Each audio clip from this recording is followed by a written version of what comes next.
Bismillahirrahmanirrahim. Assalamu alaikum. The main aim of the lecture is to prove limit comparison test for improper integrals. Later, we solve one example related to it. Before we go to state and prove limit comparison test, let's recall the following facts. These facts will be used to prove the limit comparison test. इसमें सबसे पहला जो fact है वो ये है कि अगर function f of x when x approaches to infinity this limit is equal to L, तो इससे मुराद है कि for all epsilon greater than 0 there exist a positive number n such that f of x minus L mod is less than epsilon whenever x is greater than n. और अगर ये limit exist करती होगी तो हर positive real number के लिए ये condition होगी, चाहे आप कोई भी कंसीडर करें, जैसे 0.5, 1, 100, 1 मिलियन, सब के लिए. और दूसरा हमारे पास है कंपैरिजन टेस्ट कि अगर फंक्शन f जो है वो रिमान इंटीग्रेबल हो on A B for every B is greater than equal to A और g of x is greater than equal to f of x और ये दोनों नॉन नेगेटिव फंक्शन है for x is greater than equal to a, तो फिर a to infinity g dx ये integral converge करता हो अगर, तो फिर a to infinity f dx भी कन्वर्ज करता है. और इसके अलावा इनके दरमियान जो है ये इस तरीके से लिमिट को कंपेयर किया जा सकता है कि हमारे पास जो इंटीग्रल की वैल्यू है f dx that will be less than equal to g dx. तो सिंपल सी बात है कि अगर आप देखें अगर ये इंटीग्रल जो है अगर वो कन्वर्ज करता होगा, मींस इसकी कोई ना कोई वैल्यू है,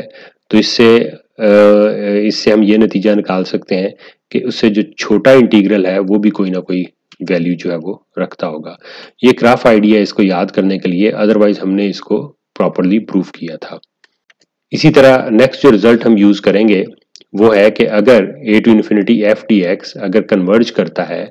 या डाइवर्ज करता है तो फिर c to infinity f dx भी कन्वर्ज करेगा या डाइवर्ज करेगा for c is greater than a. अब देखें फॉर एग्जांपल हमारे पास कोई इंटीग्रल है,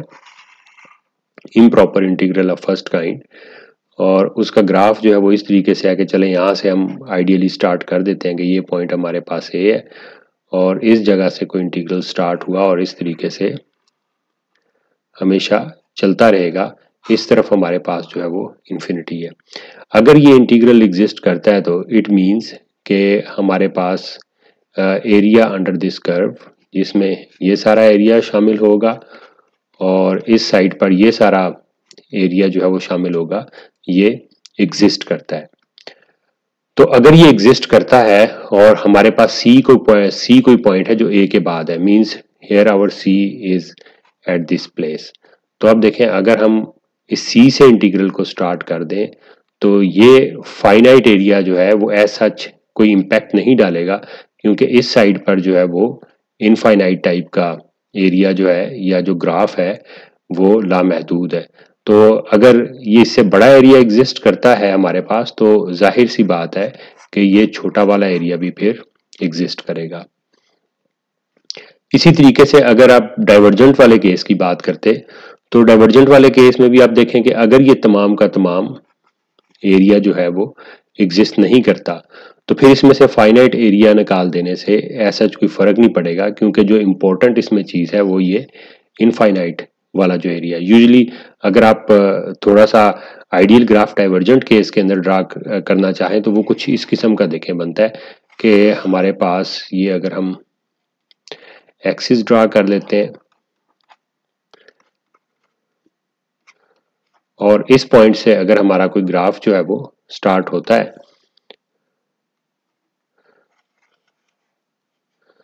अब अगर इस एरिया की देखें बात करें तो अब क्योंकि इस तरफ को ये हमेशा चलता रहेगा तो ये इंटीग्रल जो है वो अगर ये f का ग्राफ हो तो ये डाइवर्जेंट है. और अगर इसमें हम किसी C पॉइंट को कंसीडर कर लेते हैं A के बाद इस जगह से और अब हम इंटीग्रल स्टार्ट कर लेते हैं C टू इन्फिनिटी, तो ये हमारे पास ये वाला एरिया जो है वो बनेगा. तो शुरू में फाइनाइट एरिया जो है वो ऐसा कोई इम्पैक्ट नहीं डालेगा, मींस के इसको निकाल देने से भी जो इम्पोर्टेंट पार्ट है वो इस राइट साइड पर है। अगर ये डाइवर्जेंट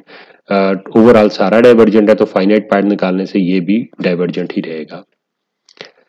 इसी तरीके से इसमें दूसरे पार्ट को देखिए कि अगर हमारे पास c to infinity F D x converge करता है तो फिर a to infinity F D x भी कन्वर्ज करेगा for a is less than c if f is bounded in A C. यहाँ पर केस ऊपर वाला जो हमने किया था उससे डिफरेंट हो जाता है कि अगर कन्वर्जेंट के केस को हम ड्रा करना चाहें ऐसे ही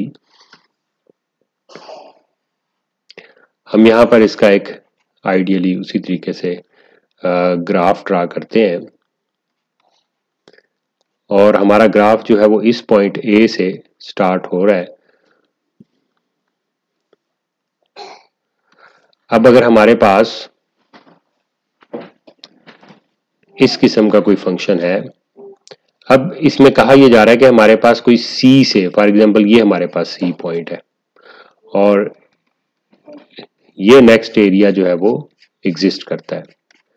अगर ये एरिया एग्जिस्ट करता है और हम चाहते हैं कि इसमें इससे पहले वाला एरिया भी शामिल कर दिया जाए जो कि यहाँ से ए से स्टार्ट होकर और सी तक वाला भी शामिल हो, तो देखें वो एरिया सिर्फ उसी सूरत में फाइनाइट होगा अगर फंक्शन इसके दरमियान बाउंडेड होगा। तो इस वजह से अगर हमें गिवन हो कि फंक्शन f जो है वो ए सी के दरमियान इस जगह पर बाउंडेड है तो ये एरिया हमारे पास ऑलरेडी एग्जिस्ट करता है और ये बाउंडेड एरिया जब हम उसमें शामिल करेंगे तो इस लिहाज से ये इंटीग्रल हमारे पास a to infinity F D x भी कन्वर्ज करेगा। सिमिलरली अगर हम डाइवर्जेंट केस का जिक्र करें तो आप देखें अगर फॉर एग्जांपल इस साइड वाला एरिया जो है ये अगर एग्जिस्ट नहीं करता c टू इन्फिनिटी इस साइड पर तो उसमें फाइनाइट पार्ट ऐड करने से तब भी वो एरिया एग्जिस्ट नहीं करेगा। अब हम आते हैं लिमिट कंपैरिजन टेस्ट की तरफ। अगर हमारे पास f और g दो फंक्शन है जो कि रीमान इंटीग्रेबल है on A B for every B is greater than equal to A और फंक्शन f जो है वो नॉन नेगेटिव है और g भी नॉन नेगेटिव है for every x is greater than equal to A. अगर ये लिमिट हमारे पास limit x approaches to infinity F x over ji X 1 के इक्वल है then a to infinity F T X and a to infinity G T X both converge और both diverge. Means कि अगर ये limit 1 के equal है और हमें मालूम हो कि a to infinity g d x converge करता है तो हम कंक्लूड कर सकते हैं कि ये इंटीग्रल भी कन्वर्ज करेगा। और अगर हमारे पास ये गिवन हो कि a to infinity F D x converge करेगा तो हम ये डिड्यूस कर सकते हैं कि a to infinity g d x भी कन्वर्ज करेगा। इसी लिहाज से डाइवर्जेंट वाला केस भी हो जाता है कि अगर दोनों में से एक के बारे में हमें इंफॉर्मेशन हो कि वो डाइवर्ज करेगा तो दूसरा भी डाइवर्ज करेगा। तो आइए इसके प्रूफ की तरफ आते हैं। जैसा कि हमने रिव्यू में पहला जो रिमार्क किया था उस लिहाज से हम इसके ऊपर डेफिनेशन लगाएंगे लिमिट की। अब अगर ये लिमिट 1 के इक्वल है तो for all real epsilon greater than 0 there exist n greater than 0 such that this expression is valid. f of x over g of x minus 1 is less than epsilon for all x is greater than n and no doubt this n will be greater than equal to a because our integral is starting from a। अब अगर ये limit इस तरीके से exist करती है तो इसका मतलब है कि एफ एक्स ओवर जी एक्स जो है that is between 1 plus epsilon and 1 minus epsilon for all x is greater than equal to n। इस रिजल्ट को इस तरीके से भी प्रूव किया जा सकता है। देखें कि इस जब हमारे पास mod of x less than 5 हो तो इसका मतलब ये हुआ कि x जो है वो -5 और 5 के दरमियान है। तो इस चीज को यूज करते हुए हम ये लिख सकते हैं कि हमारे पास f of x over g of x -1 जो है ये एप्सिलॉन और माइनस एप्सिलॉन के दरमियान है और फिर अब इस अगर इनइक्वालिटी में 1 ऐड कर दें तो हमारे पास ये रिजल्ट आ जाता है। अब क्योंकि हमारे पास ये रिजल्ट जो है जिसको हमने एक्सप्रेशन 1 का नाम दिया है ये रिजल्ट हर एप्सिलॉन की वैल्यू के लिए ट्रू है। तो अगर हर वैल्यू के लिए ट्रू है तो हम अपने थ्योरम को प्रूव करने के लिए कंसीडर कर लेते हैं एप्सिलॉन इज इक्वल टू 1/2, यानी हम इस एप्सिलॉन की जगह पर भी 1/2 पुट करेंगे और इसकी जगह पर भी 1/2 पुट करेंगे, तो लेफ्ट साइड पर हमारे पास 1 माइनस 1/2 1/2 आ जाएगा और राइट साइड पर हमारे पास 1 प्लस 1/2 3/2 आ जाएगा। तो यूं हमारे पास जो एक्सप्रेशन होगी वो इस फॉर्म में कन्वर्ट हो जाएगी। अब इस इनइक्वालिटी से हम रिजल्ट निकाल सकते हैं। अगर हम इसमें इस लेफ्ट पार्ट को इस्तेमाल करें तो आ जाता है G of x is less than 2 times F of X, और अगर हम इसमें राइट पार्ट जो है वो इसको यूज करें तो इससे हमारे पास आ जाता है 2 times F of x is less than 3 times g of x. अब इस एक्सप्रेशन को हम 2 का नाम देते हैं सॉरी, और इस एक्सप्रेशन को हम 3 का। तो अगर 2 के ऊपर हम लिमिट कंपैरिजन टेस्ट को यूज करें तो हमारे पास आ जाता है कि integral from n to infinity g d x is less than 2 times n to infinity F D x. और यूं अब क्योंकि अगर a to infinity F D x converge करता हो तो फिर n to infinity F D x भी कन्वर्ज करेगा। ये हमारे पास जो थर्ड नंबर के ऊपर हमने रिव्यू में रिमार्क किया था, क्योंकि हमारे पास हमें गिवन है कि n is between a and x, means के हमारा जो इंटीग्रल है वो यहाँ a से स्टार्ट हो रहा है, इसके बाद कहीं n है और इस साइड पर फिर इन्फिनिटी की तरफ जो है वो मूव कर रहा है। तो इस लिहाजा इस एक्सप्रेशन से हमने ये रिजल्ट हासिल किया। अब अगर ये रिजल्ट हमारे पास है तो ये एक्सप्रेशन 2 जो है that is valid for every x is greater than n। तो इसको यूज करते हुए हमारे पास रिजल्ट आ जाएगा कि n to infinity g d x is convergent. और इसी रिजल्ट को जो कि हमारा जो ये रिजल्ट है वो x ग्रेटर देन n के लिए ट्रू था, तो इसी से ही हमने ये वाली एक्सप्रेशन जो थी वो लिखी थी कि अगर ये इंटीग्रल कन्वर्ज करेगा तो उससे लोअर इंटीग्रल भी कन्वर्ज करेगा। अब अगर n to infinity g d x converge करेगा तो फिर इससे हम रिजल्ट निकालेंगे कि a to infinity g d x भी कन्वर्ज करेगा, क्योंकि बिटवीन a एंड n हमारा इंटीग्रल जो है वो एग्जिस्ट करता है, क्योंकि सपोजिशन में हमने कंसीडर किया है कि फंक्शन f और g जो है वो दोनों रिमान इंटीग्रेबल है ऑन ए बी। इसी तरीके से अब देखें कि अगर हमारे पास इसमें पहले तो फर्ज करते हैं कि अगर a to infinity g d x diverge करता हो तो फिर हम रिजल्ट डिड्यूस कर सकते हैं कि n to infinity g d x भी डाइवर्ज करेगा। और फिर इस एक्सप्रेशन के ऊपर फिर कंपैरिजन टेस्ट से हमारे पास रिजल्ट आ जाता है कि अगर हमारे पास ये स्मॉलर वन जो है ये डाइवर्ज करेगा तो उससे बिगर वन जो है वो भी डाइवर्ज करेगा, कि n to infinity F D x भी डाइवर्ज करेगा, जिससे ये रिजल्ट निकल आएगा कि a to infinity F D x जो है वो डाइवर्जेंट है। अब देखें हमने जो भी तक रिजल्ट निकाले हैं वो है कि अगर a to infinity F D x converge करता हो तो ये इंप्लाई करता है a to infinity g d x ये भी कन्वर्ज करता है। और दूसरा जो रिजल्ट हमने डिड्यूस किया वो ये है कि अगर ये डाइवर्ज करता है तो फिर ये इंप्लाई करता है कि हमारे पास ये जो इंटीग्रल है ये भी डाइवर्ज करता है। अब जो चीज हमने प्रूव करनी है वो ये है कि अगर ये वाला इंटीग्रल कन्वर्ज करे तो फिर इस साइड पर एफ डी एक्स कन्वर्ज करता है, और अगर ये इंटीग्रल जो है एफ वाला इंटीग्रल जो है ये डाइवर्ज करे तो इंटीग्रल जो है जी का इंटीग्रल ये डाइवर्ज करता है। तो इसके लिए हम सेम रिमार्क के तहत इस एक्सप्रेशन नंबर 3 को यूज करेंगे, जिसे हमारे पास रिजल्ट आएगा 2 times a to infinity F D x is less than 3 times a to infinity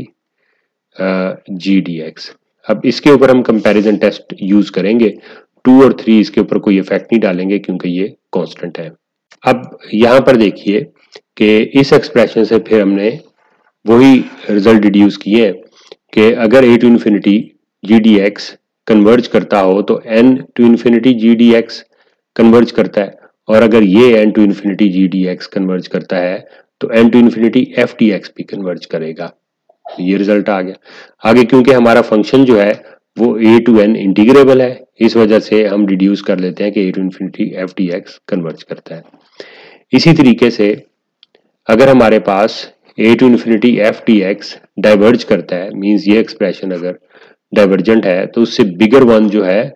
वो डाइवर्जेंट है। पहले तो हम ये रिजल्ट निकालते हैं ना इससे कि ये आ जाएगा कि n to infinity F D x diverge करता है, फिर इसके ऊपर ये लिमिट कंपैरिजन टेस्ट लगाएंगे तो इससे हमारे पास आ जाएगा n to infinity g d x diverge करता है, जिससे अल्टीमेटली हमारे पास आ जाता है a to infinity g d x divergent है। इस तरीके से देखें हमने तमाम केसेस उसके कर लिए हैं, तो फाइनली जो हमारे पास रिजल्ट आता है वो ये है कि दोनों इंटीग्रल जो है वो या तो कन्वर्ज करते हैं या डाइवर्ज करते हैं at a same time. No here one important thing that is notable is that कि जो लिमिट कंपैरिजन टेस्ट है, अगर लिमिट हमारे पास c आ जाए और ये c ग्रेटर देन 0 हो तो ये थ्योरम बिल्कुल इसी तरीके से होल्ड करता है। लेकिन अगर c की वैल्यू 0 के इक्वल आ जाए तो फिर हमारे पास a to infinity g d x अगर ये कन्वर्ज करता हो तो ही हम रिजल्ट निकाल सकते हैं कि a to infinity F D x जो है वो कन्वर्ज करता है। इसके अगर प्रूफ बड़ा सिंपल सा है, अगर c इज इक्वल टू 0 को हम कंसीडर करेंगे और लिमिट की डेफिनेशन अप्लाई करेंगे तो हमारे पास ये जो एप्सिलॉन वाली हमने डेफिनेशन लगाई थी f of x over g of x minus 0 mod is less than epsilon, इसको यूज करेंगे तो आप देखेंगे कि इससे हम सिर्फ और सिर्फ कन्वर्जेंट वाला केस ही डिड्यूस कर सकते हैं, डाइवर्जेंट वाला केस जो है वो डिड्यूस नहीं कर सकते। अब आते हैं इसकी एग्जांपल की तरफ कि for every real p this integral 1 to infinity e to the power minus x x to the power p dx converges. तो लिमिट कंपैरिजन टेस्ट लगाने के लिए हम f ऑफ x को कंसीडर करते हैं e minus x x to the power p और gx को कंसीडर करते हैं 1 ओवर एक्स स्क्वायर। यहाँ पर एक इंपॉर्टेंट चीज जो लिमिट कंपैरिजन टेस्ट में नोट करने वाली है कि थ्योरम हमें बिल्कुल भी कोई ऐसा क्राइटेरिया प्रोवाइड नहीं करता कि अगर हमारे पास एफ एक्स ओवर जी एक्स